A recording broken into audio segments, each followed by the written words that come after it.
Oh, cutting right back in. Hey world. We are back. My name is Joe. And I'm Carolyn. You guys are listening to the podcast that's going to save the world one episode at a time. The Carolyn and Joe Show. My name is Joe Carabeo. I'm a filmmaker, a photographer, a writer, a musician. But today, I'm one of those things that people do, talking into a mic every single day of the year. I am a podcaster. And across from me, one of the front runners, one of the trailblazers, one of the people that started this Podcember thing with me is the greatest cartoonist in the world, Carolyn Belefski. How you doing, Carolyn? Hey guys. I don't know if I can say that I'm the greatest cartoonist in the world, but you can say it. I'm saying it. I'm calling it right now. I feel like I'm not productive enough to be like I try my hardest to make the time for it, but you know, there are some people that can dedicate more time to the cartooning. I wish I could do more, but maybe that should be my resolution in 2018, to scrap together whatever other free time I have, because I don't have that much free time at all. But whenever I do have free time, it always goes towards making art or some type of creative project. So let's cut to the chase. Yes. 2017. This is Podcember number 30. Wow, so we only have this episode and then one more. Yeah, our last one is tomorrow. This is our second to last one. So we've been waiting, I guess, 30 episodes, 29 episodes to get to this recap, I assume, is the 2017 recap of the year. Yes. Of the year. But Carolyn. Yes. Let's start with you. You have notes about this 2017. My 2017, for some reason, is very blurry. It's very buzzy. I don't remember what happened. Maybe with this recap, you can help me out. So, ladies and gentlemen, if you're on the Facebook, if you're on the live stream, if you're watching here, let us know if you remember anything out of 2017. And if you have anything you want to say was a monumental achievement. I don't know. What do you want them to do, Carolyn? If you have any comments about 2017, anything memorable, like what was your favorite film? What was your favorite song? Yeah, anything. That type of fun stuff. Yeah. Any memories of 2017 or anything that you're like, please go away. Yeah. I never come back. You know, any of that stuff. But let us know anything from 2017 that, you know, that engaged with you. Yes. So let's go with your notes. What do you got? I mean, I just took a quick look at our Curl Studio blog, and I do every year write a year in review recap. And this year, I don't know if I'm actually going to get to it because we only have a couple more days left, and I'd honestly rather spend the weekend doing other things than write a blog. But I guess verbally, I can go over some stuff that I thought was really cool that we did this year. For one thing, how many days do you think you spent behind a table at a convention this year? Me? Yes. Us as Curl Studio. I don't know. Because I do total it up every year. I don't think we've hit the record for this year, but how many days do you think you spent behind the table this year? 20? You know what? You're exactly right. All right. Ding, ding, ding, ding, ding, ding, ding. Did you count? No, I just I'm guessed. Actually like, that's awesome, Joe. You're precog. Because we were on tour. We did the Washington Wizards Collecticon. We did MoCA, which I didn't even think I was going to get into MoCA, but we got in, so that's awesome. And that's in New York. We did KidsCon. We did Comics at McKay twice. We did Free Comic Book Day. We did AwesomeCon, Small Press Expo, Baltimore, New York Comic-Con, and Cartoonist Draw Blood. I did count that, even though it's not necessarily a convention. But yeah, and some of these conventions are even 4 days, some are 3 days, some are 2 days, and some are single day conventions. But if you total it all up, it's 20 days behind the table. And you know what's crazy? It's like, how many weekends are there? These mostly all happen on weekends. Yeah. And so that's a lot of weekend time spent behind the table. And that, it led me to think, like, I do love going to conventions and meeting people in person. I think I get better connection there than on the internet even. And, you know, it's always good to get that FaceTime with people and have people look at your work. But the flip side of it, honestly, is that you're not, like, also I work full time, and working full time and doing the comics on the side, and you're spending your full weekends, like, you know, doing the conventions, and then you're going straight back to work on Monday morning. So it's kind of rough on yourself because you don't get a recharge. And then on top of it, if you're working on a comic book, when are you going to have time to work on it? Yeah. So there's that. And there's a disadvantage to that, and I'm beginning to see that. But there's also positive of, meeting those fans and getting out there, meeting other creators, being in that culture. And there's a whole culture to, like, being behind the table. And if you're interested also in any of that material, we do have, every year we put on a panel that's called The Other Side of the Table. And so we do have some of those videos up from New York Comic Con previous years, and we do have Awesome Con panels from that too. So if you ever are interested in that stuff, I guess Google it and you'll find it on YouTube. And also on our podcast, we have posted the audio from it. But yeah, I think that's like, I think it's kind of crazy, honestly, like 20 days behind the table. And I've been trying to cut back on the comic conventions in that sense because of all the reasons I stated. But that's like, I feel like that's still something to be celebrated. Yeah, I think so. It's monumental. And then I have also participated in the National Archives sleepover, which I did not count. But, that does take another day out of the equation. Yeah. But I did enjoy doing that and drawing with the kids, learning about history and all that fun stuff over there. And I also did make an appearance at a school earlier this year also. And, again, that's another day. But it was cool, again, being with the kids, lots of fun stuff. And we did do a school appearance last year as well. But also some other cool things that we did is every year we do the Cartoonist Draw Blood, which is American Red Cross blood drive. And this year we added an anthology to the mix. So we actually created our own comic book with everyone that's involved in Cartoonist Draw Blood. And we had that out for Halloween, and it was called Trick or Treat. And we premiered it at SPX, and I felt like that was pretty successful, and that was really cool. And it's been the 5th year that we've done the blood drive. That's pretty amazing. So that's monumental.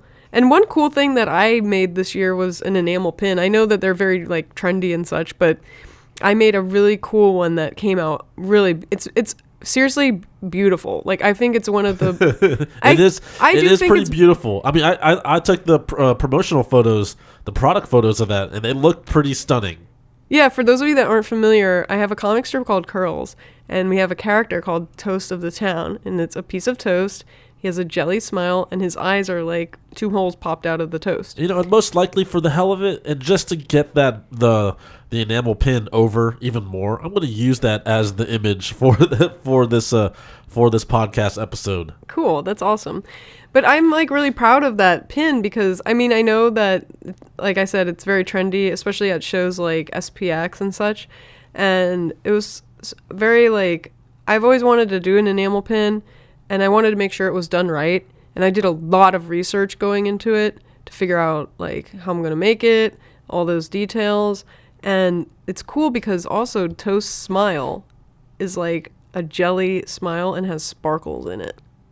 It's so beautiful. It is pretty beautiful. And the way that the pins are made, they even have like a backing stamp that says Curls on the back of it, just to like identify the brand, and just a beautiful piece of art. And the backing card that I made for the Toast pin is like toast popping out of the toaster. It would be cool like one day in the future if you can have like Toast cufflinks. That would be cool. That would be pretty rad. I mean, it would be the same type of material probably. Yeah, that's what I'm thinking. But yeah, like I think that out of many things that I've made, it's almost like jewelry. It's a really well done piece of art that you can wear, and I'm very proud of that. So I list that in a positive of my 2017 was creating that. And also, if you are interested in buying some, we still have some available. If you go to the web store, it's www.carolynbelefski.com/store. And you can check them out there. And they are $10. And let's see. Well, I mean, those I think are the main highlights. I mean, we've obviously been working on stuff like all year long. Like Joe and I are the type of people that we're not going to quit, might need to take a little bit time away. Like, for example, we took a little time away on the podcast, but we came back with Podcember, so you're still getting 31 days of podcasting right now. So we'll always be around, we'll always be making stuff. I don't think we're ever going to retire in that sense. We have our hands in like lots of cool stuff going on. So we have podcasting, we have the comics, Joe does films, I have cartoons. We're always working on fun stuff. We're always taking cool photos. We're always seeing the world the way we see the world, and that's really unique. And plus, we have our own interests, like such as yesterday's podcast was all about the wrestling show that we went to. There's lots of other things that we're interested in talking about, like nature, science, and a whole bunch of really cool things. So I feel like all of that encompasses the Carolyn and Joe Show and this podcast, and being able to, I'm assuming we're doing tomorrow's episode, and once we hit tomorrow's episode, that also is a landmark goal too, showing that we did a project for 31 days, a whole month full of podcasting, and we created Podcember. Yeah, one more day to go. Yeah, let's see if we'll make it. And that's amazing too. And also, Joe, we can't discredit, both of us participated this year in Inktober. Absolutely, yeah. And I'm very proud about that. Yeah. And for those of you that don't know about Inktober, it's drawing an illustration every day the month of October in ink. So, I guess it doesn't have to be necessarily ink, but, we drew an illustration every day in October, and that's... Yeah, it does have to be ink. I mean, I guess, I don't know. Inktober, right? I guess somebody can do whatever. You know what I mean? It's supposed to be okay, well, it's inked.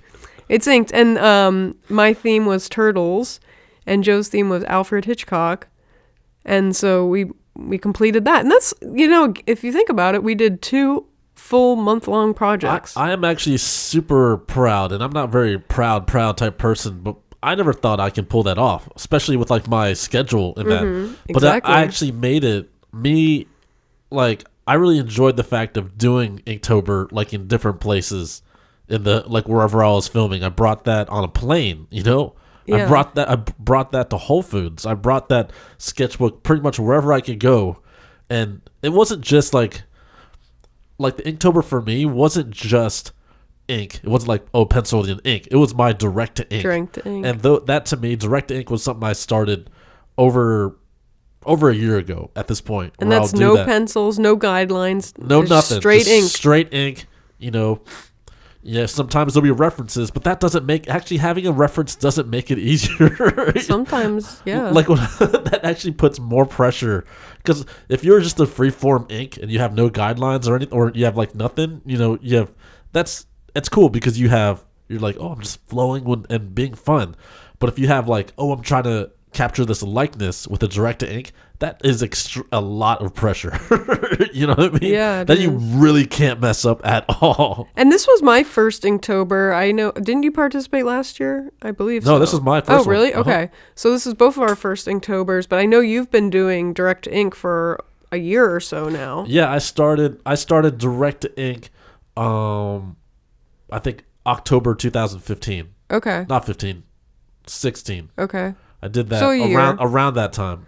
But I think it was near my birthday, so around November.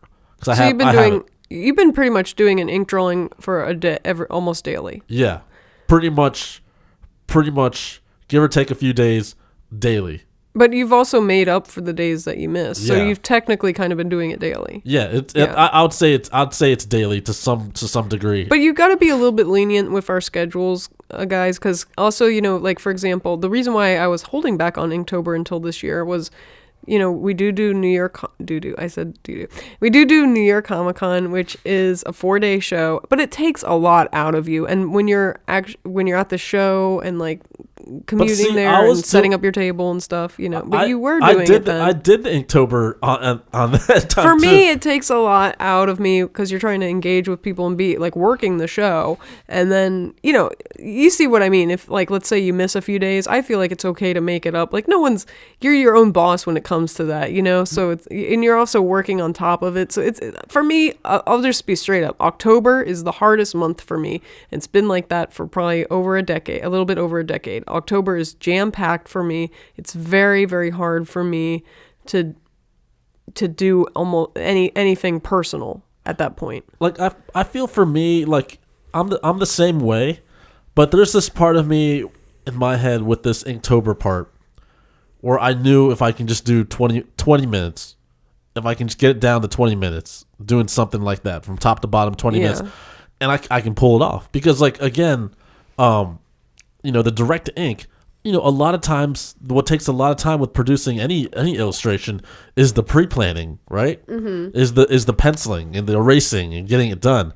Once I completely just, when you omit that, when you just take that out of the equation, really it's just the amount of time the ink goes to paper. What I mean? So I really just literally erased half of the production time just by just going direct inspiration and then just go right to ink. None of the it's like you really just have to be sure about it. There's no Command Z. There is zero. I mean, there's cover ups. I can probably do a cover up, but after a while, I'll admit when I first started the direct to ink, they sucked, man. They really sucked. Dude. They suck. You can see the progress that you've done. Yeah, I can. I personally, phenomenal. I personally feel it.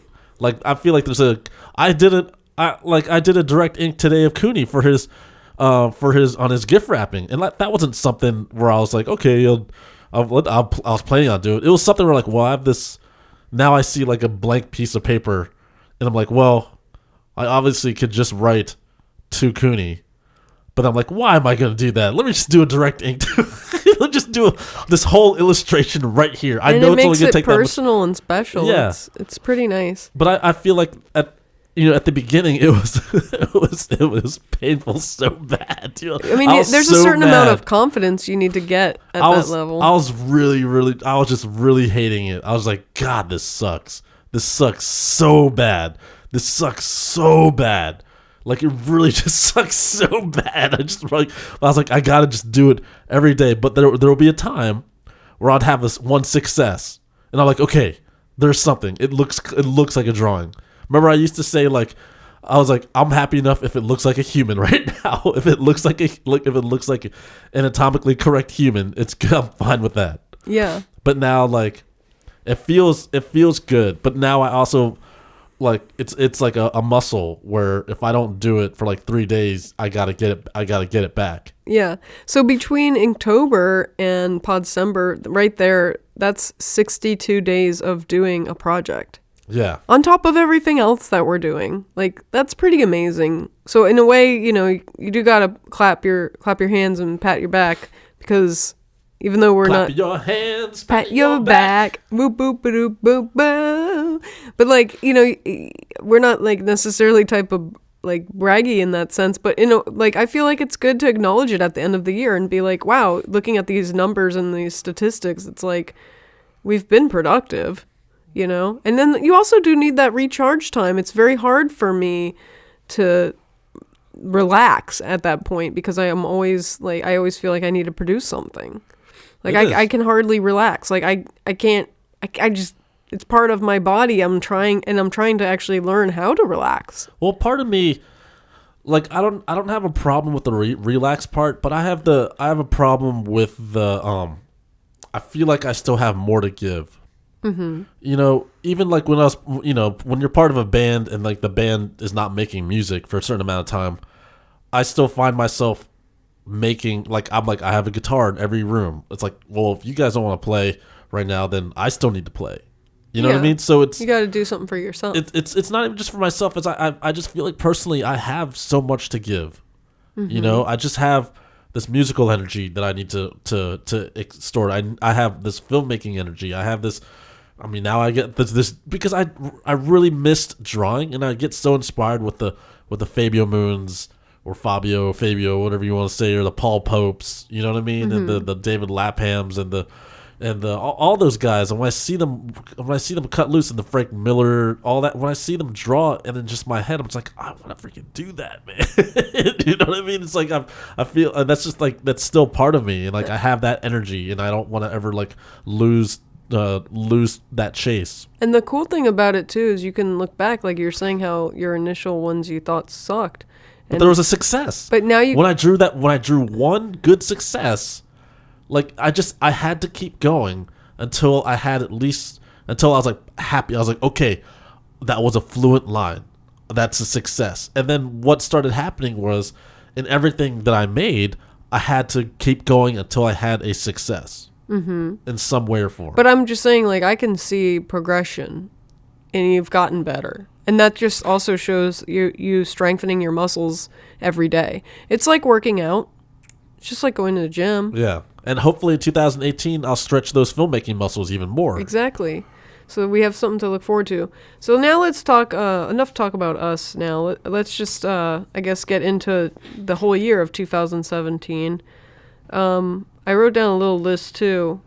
I mean, I feel like for movie, we already decided it's Shape of Water. Yeah. Is our movie well, I guess that was my favorite one of the year, yeah. So I guess we'll agree on that. I mean, there's a lot of great movies, though. I mean, Baby Driver was a big fan of. I mean, Dunkirk was great. Wonder Woman was a great movie. Guardians of the Galaxy Volume 2, another great movie. A lot of I would say solid year for movies. Yeah, I mean Big Love was a great movie. Big Sick? Big Sick, yeah, Big Sick was a good movie. Big Love, isn't that series about polygamy or whatever? I don't know. It's like some guy that has like a million wives. I don't know, maybe. He's like Mormon or I don't. Yeah, like I guess not Mormon, but the other one. Those are fun movies. Just all Crashing this year, you know.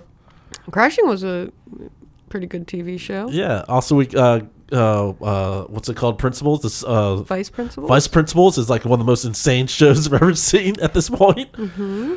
Gabby, we're gonna burn this place to the ground. I was like, damn. I watched all of Game of Thrones and I was peer pressured into it. All of Game of Thrones. Game of Thrones happened this year, but it's crazy how once the show's done, it dies down. Though it does die down, and yeah, it will come back. But it shows the spectrum of a year when you remember, like, when you remember Game of Thrones was so big and it was on SNL and it was on Jimmy Fallon and all that stuff, but then it dies down. You know, it's like it's crazy. It shows how long a year actually is. To me, it does show how everything has a cycle.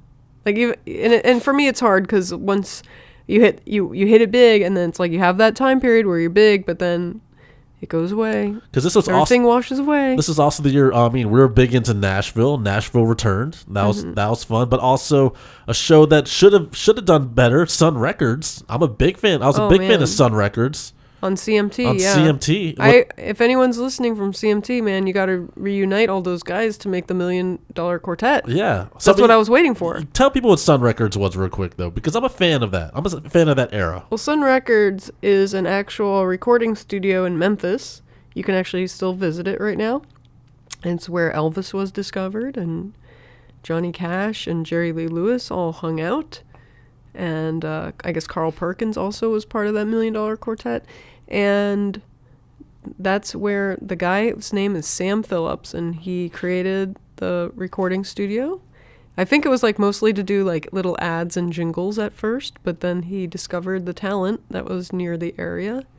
And I mean, obviously Elvis says it all and took the world by storm. I just thought it was such a great idea because it really reminded me also of how important like Inner Ear Studios is in DC, but it's like with the hardcore scene, but it's like Sun Records for like the country rock and roll blues era, because you know Howlin' Wolf came through there, which would have been great if they got to that point. But I thought that show was so cool because you had so many of these great legends like Johnny Cash and all those guys were there, and this is your chance to see them. And the Elvis, that dude who played Elvis in Sun Records was the best damn Elvis I've ever seen. Yeah, the young Elvis too. And imagine he was just coming in there to like record a little song for his mom's present. Like, I don't know if it was her birthday or Christmas or I guess her birthday or something. He just wanted to go in and record, and he got discovered. So, I mean, I wish that show continued. I don't know what happened to it, but like, I mean, I feel like I don't know the details, but maybe not enough people were watching. It's also I did not hear any word on the street about it. Yeah, and also I feel like music these days is going. I don't want to say it's going away because it's not going away, but vinyl didn't do very well, and roadies didn't do very well. Maybe people just aren't into that type of rock and roll music right now. It's gonna be one of those. It's gonna be one of those shows. I bet maybe in 2 years, people are gonna. It's gonna come back. Not come back, but like they're gonna look at those shows and be like, "Oh, I wish it was." If they made that now, I know a lot of people that did enjoy vinyl, and it got taken away. Roadies I didn't hear too much about, but I did like Machine Gun Kelly and Roadies. It was looking back, that was a fun show, and it felt very human and very emotional with the connections of the people who were working on the crew. Yeah. So, I mean, there's a lot of good TV out there right now, and it's almost like too much to watch at this point, but I catch it when I can. All right, moving on. Let's see. I just wrote some crazy things. Like, list some things you discovered in 2017. Like, what do you have anything that you got introduced to this year or that you discovered on your own that you're really into? That's a tough one. Because I'd have to remember 2017 a lot more. Yeah, I'm trying to remember, like, anything new that I got into. I don't know. Like, I mean, of course, the Inktober stuff, all that stuff was really great. I got into a lot more artists. I try to change my Instagram instead of just like, there's, I guess, because I'm a photographer, you attach yourself to photography and then you attach it to models. But now I've sort of weeded that out, and it's more artists, like comic artists or photographer stuff or filmmaking centric. So it's like my Instagram has changed to something more inspiring. Yes. Because after a while, when you just see a whole bunch of hot girls or a whole bunch of stuff like that, you start to realize it means nothing. And they may put like their little poetry or there's something underneath it, but then if you take that away, you're like, well, it's still just a picture of your ass. It's still just after you with like your mouth half open, grabbing your face, and you're like, well, what else is that? And actually, to tell you the truth, once you see one, that's done. You know what I mean? I don't know. Some guys might disagree with you. They're like, I can see all. Yeah, well, it's all coming to me. I don't even have to work for it. Well, I don't have that limited type of mindset. But to me, to me as a creator and also like a photographer, a creator, or a content whatever creator or anything like that, I'm at that point where like, okay, I've seen that image. If I was on a magazine editorial and I saw that, I was like, cool, okay, I saw it. And then you start realizing, 50 of these other girls doing the same stuff, or these photographers doing the same stuff, the same type of lighting, same type of... You really do strive for something new and more organic. Definitely. And that's what I've been searching. So did you have a favorite meal that you ate this year? Tacos! Oh, that's a good reminder. I need to go back into my taco, like I did last year. I did the tacos of the year photos? I need to go in my collage. I don't know if I had it as much. Maybe I did, but I need to do another taco collage and have that ready. And have that ready to roll. Yeah. I got to dig deep for that. So one. was there a specific taco that you had a specific flavor, or they're just all good? I mean, they're all good. I mean, Taco Bamba has been like this strong presence in my life in the past several years. I always thank Jessie Campbell for that, since she introduced me to that. That'll never go away. But like, they opened a third Taco Bamba in Springfield, Virginia. I still haven't been to that one. I guess this year they also opened the Vienna one too, didn't they? Was that this year? I don't know. Maybe early on in the year. But also, so they had those, and they're all so delicious. I remember like they had the Foo Fighter one was in Springfield. They had the bullfight one that was in the Vienna. So many the pork and beans one in Vienna. There's so many great tacos. Mm-hmm. You know what I like? That squash. What's the one? Squash. Oh my squash. Oh my squash or something. Yeah, that was good. That's in Vienna. I still haven't been to the Springfield one. I'd like to stop by one of these days. We'll go tomorrow. Maybe we will. We'll finish the year off in Taco Bamba. How about that? So for me, my best meal, even though Taco Bamba is pretty rad, my best meal I had was at New York this year during New York Comic Con. I found this restaurant that I was in the mood for some squid pasta, which actually I had twice this year in New York because I went up during Mocha and I had some squid pasta, and then I had it also when I was in New York. So it's like pasta that's made from the ink of the squid, so it's black. Ha. Yeah, I enjoyed it, and I can't remember the name of the first restaurant I went to during Mocha, but back in October, I have it right up here. It's called Traktora Tricolori. Yeah, and it's right near where Waitress playing. Waitress on Broadway. It's like right near there. Theater Row. I don't know if it's the Theater Row, but wherever Waitress is playing, it's right near there. Yeah. That was a very good meal, and it was like I think around $21, which is more than I'd pay, or $20 to $24. I can't remember, but it's more than I'd paying a typical meal, but for being in New York and actually a dinner, like, is pretty tasty and really awesome. Very good. So that is my best meal of 2017. Awesome. I mean, it's pretty delicious. I think I had some, and I was like, "Really, that's so delicious." Because there's like a little really bit of it's almost like pasta with a like there was some sea taste, and there was seafood like with it too. Yeah, so it was like a seafood pasta. That's delicious. Yes. Now, do you have a memorable song of 2017? Memorable song of 2017. Any songs stick in your head? I guess I got a recap of what came out in 2017. Did Chili Peppers come out in 2017? I think that was more last year. Probably 16. Yeah, that's probably true. Probably came out in the summer. But if you were listening to it in 2017, I guess it could count. I don't know how like strict we have to be of like when did this come out. I mean, I guess the Green Day album came out this year too. But you could Revolution Radio came out. Back to our question about discovering stuff. Even this year, you could discover music that was made in the 40s. That's true. And be like, yo, this is my song of 2017. You know, you can be crazy like that. It doesn't have to be so specific to fit in a box of 2017. Well, do you remember me listening to something a lot? Because the stuff like doesn't go fast, but like I think earlier in the year it would have been Ladies and Gentlemen, Nora Jones. That's not how it is. Isn't that Ladies and Gentlemen, Nora Jones? I was listening to a long time. I was listening to the Nora Jones and the Billy Joe Armstrong duet. I thought that was pretty good. I feel like it's worth Googling like top songs of 2017 just to see if I even recognize any of them. But I know I was listening to a whole bunch of stuff. I had to have been. That stuff is always stuck clear with me. And always like I was always like, I think there was a time where I was listening to a lot of Nine Inch Nails, a lot of like the like Trent Reznor, because I think they just came out with an EP, and I was listening to a lot of that. And Trent Reznor stuff I listened to a whole bunch, because they got that driving bass and the digitalness, and I was into that, the dirty grinding synth.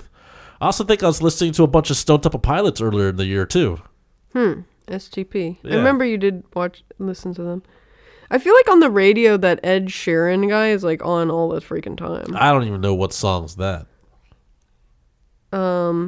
He sings like that that's wedding song that's like a panty melter that like all those people play during open mics.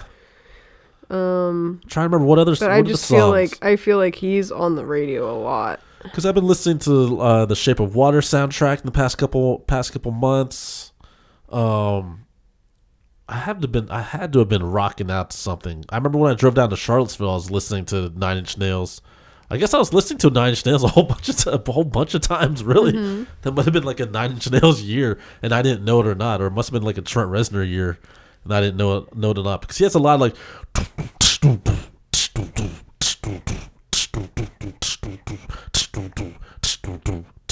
And it's just... that has like a good driving beat to it. I'm trying to remember what albums I bought this year. Because I know Eminem came out with a new album, but I didn't buy it. I haven't bought it yet.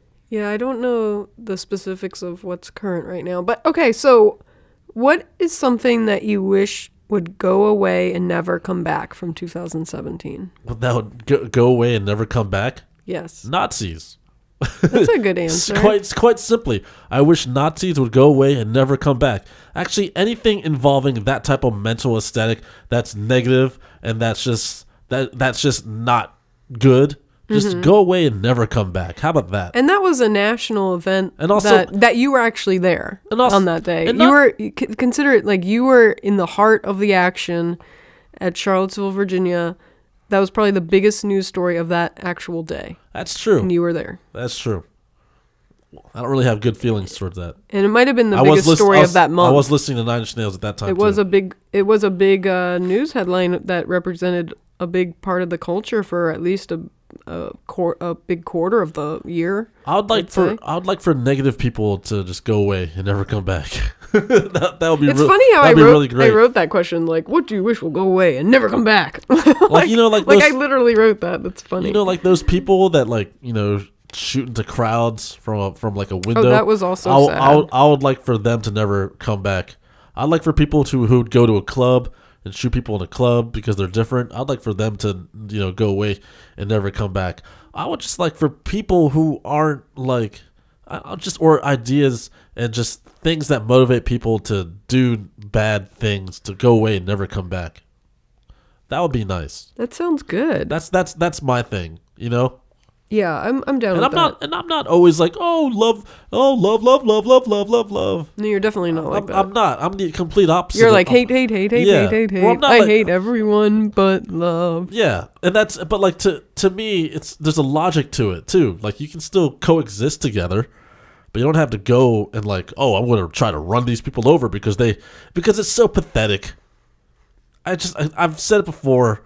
The worst thing you can probably be is pathetic. It's like so pathetic to think of like, I don't like these people protesting. I'm going to try to run them over with my car. But also, man, like, I hope that guy gets the chair. How damaged with the Las Vegas shooter? I don't want to keep talking about it, but like, how damaged do you have to be to like shoot up a whole bunch of people from above at a concert?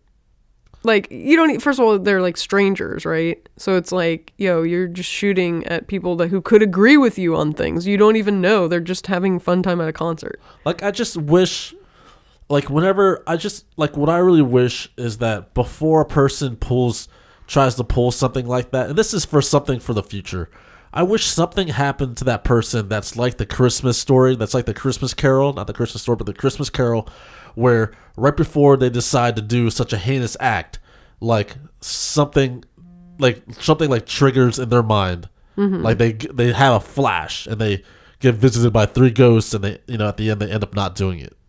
That would be great. So we basically need some ghosts. I should make a film. Save us. I should make a film like that. It's like this. It's like the Christmas Carol, but it's like the person who's about to do a terrorist act. Oh my goodness.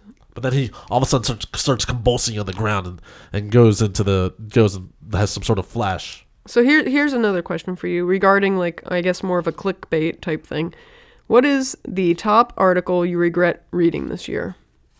Something that you clicked on that you were like, I regret even seeing that. I mean, I don't know if I like regret a lot of stuff, but I can feel that's like a waste of time. Yeah, definitely. And a lot of the ones are like where are they now? Like, so what did you click on? Like, I want to know. Like you wouldn't believe.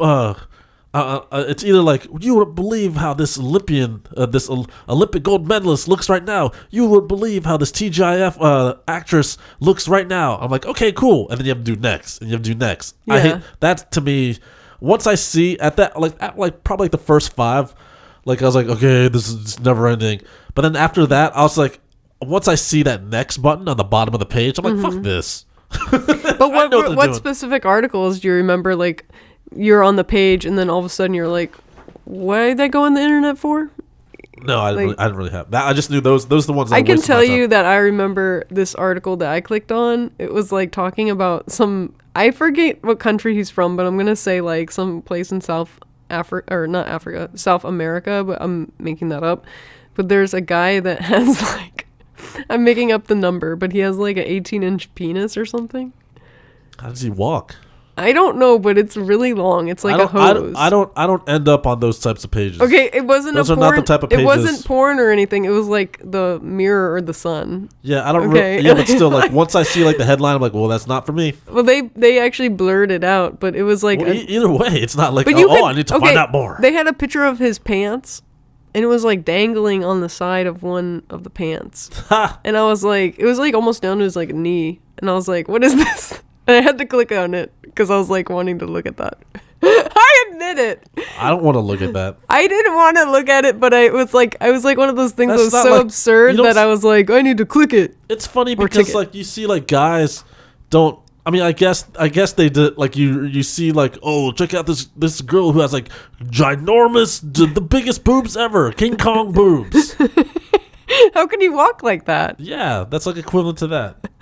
Like, seriously, but is implants are real? They're not real, God, for Christ's sakes. But also, like, no one will be cursed for that type of back pain forever. I don't understand. Like, I guess it looks good if she's lying on a bed or something. No, it doesn't even look good there. It doesn't look good. Boobs look good when they're proportional. But I've seen a picture. Boobs look the best when they're just a tad bit like above you know, like if it's like you can't go. They just you know when you see them.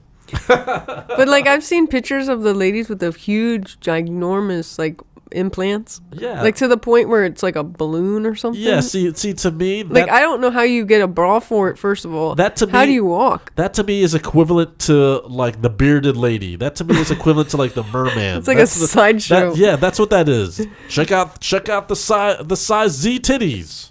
Oh God.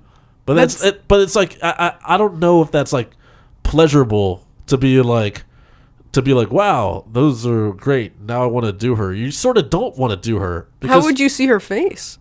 I bet it'd be easy because they would just like it would just like they would just flop over. She can like hold them under her arms and you'd be set.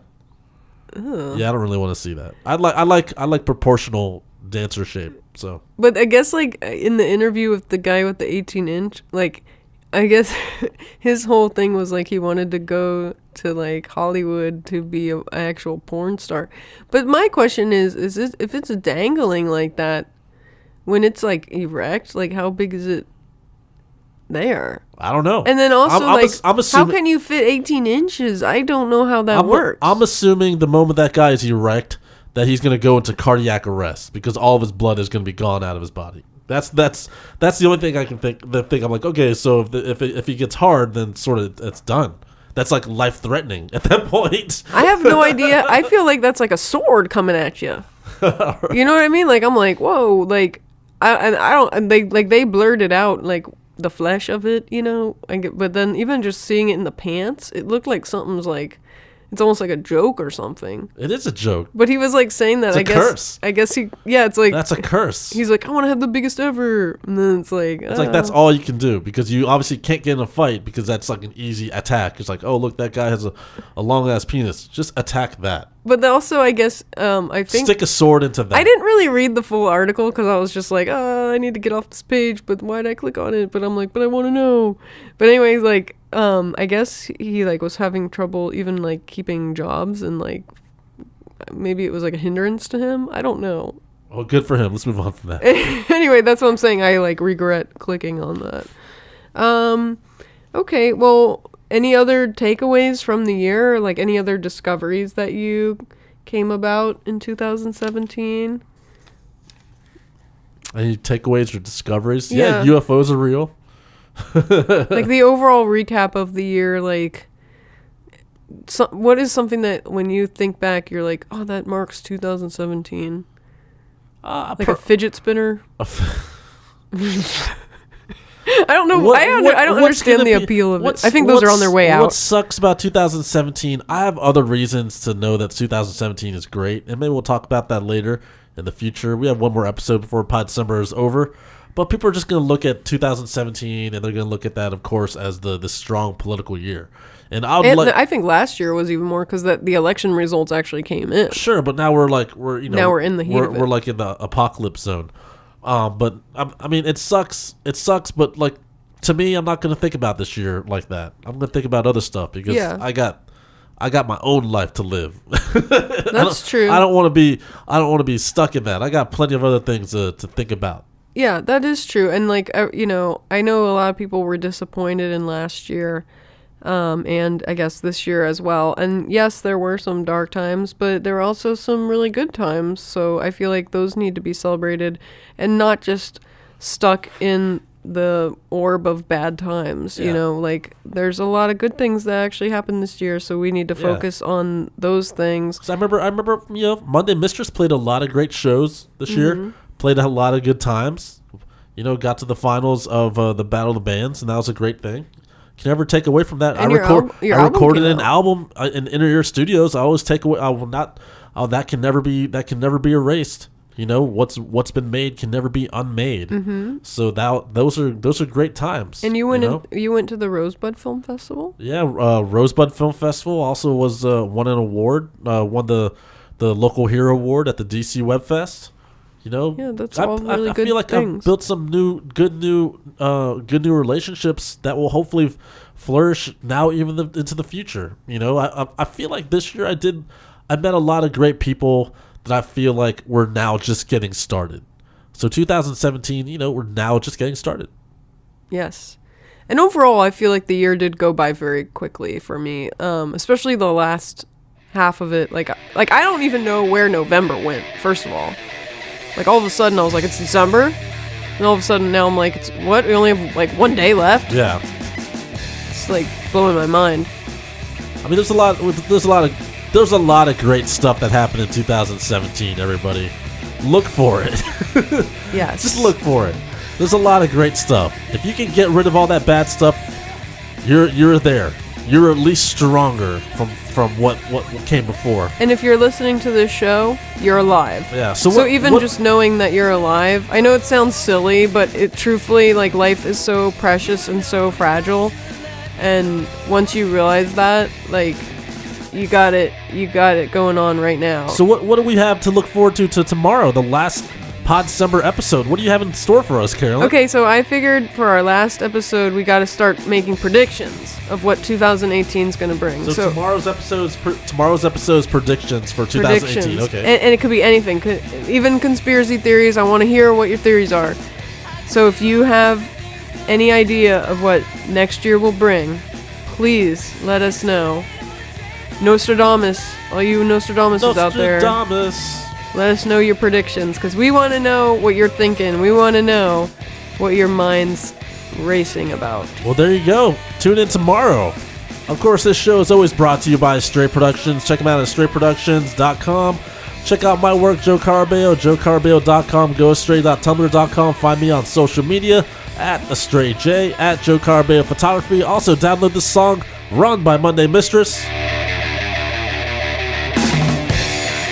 That's right, MondayMistress.com, iTunes, Amazon, CD Baby, wherever you find it. But MondayMistress.com is the best place to go to. What do you got, Carolyn? I have a website. It's www.carolynbelefski.com.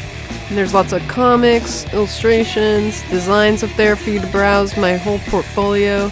Lots of fun stuff, visual to look at. And there's even that store. If you click the store link, you can find the Toast enamel pin and a whole bunch of other cool comics that we made. Also, I'm on the socials. I'm on Twitter and Instagram at Carolyn Belefski. And of course, you can find the show at carolinandjoeshow.com, iTunes, Stitcher Radio, any other place you can find a podcast. We're probably there too. Just do it. My name is Joe. And I'm Carolyn. We'll see you tomorrow, guys. But first, be excellent to each other. You're bona fide.